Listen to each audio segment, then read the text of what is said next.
శ్రీశైలం ప్రధాన ఆలయానికి శ్రీశైలం ఆనకట్టకు మధ్య సాక్షి గణపతి ఆలయం కొలువై ఉంది. ద్వాపర యుగంలో పంచ పాండవులు ద్రౌపదితో కలిసి ఈ క్షేత్రానికి వచ్చినట్లు పురాణాలు తెలుపుతున్నాయి.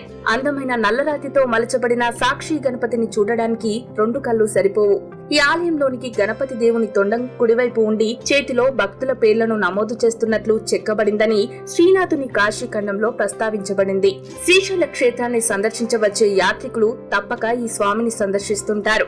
భారతదేశంలో కొలువైన గణపతి క్షేత్రాలన్నిటికంటే విభిన్నంగా, అపురూపంగా, అత్యంత విశిష్టమైన రూపంలో స్వామి ఇక్కడ భక్తులకు దర్శనమిస్తుంటారు. ఇటువంటి గణపతి రూపంను మీరు మరెక్కడా ఏ ఇతర గణపతి క్షేత్రాలలోనూ సాహిత్యంలోనూ చూసి ఉండరు అని ఇక్కడ స్థానికులు చెబుతుంటారు. ఇక్కడ సాక్షి గణపతి రూపంలో కొలువైన స్వామి ఆసీన రూపంలో ప్రసన్న వదనంతో, కుడివైపు ఉన్న వక్రతుండంతో, ఎడమవైపు పుస్తకాన్ని, కుడి చేత కలం పట్టి శివ పంచాక్షరి మంత్రం దిద్దుతున్నట్లు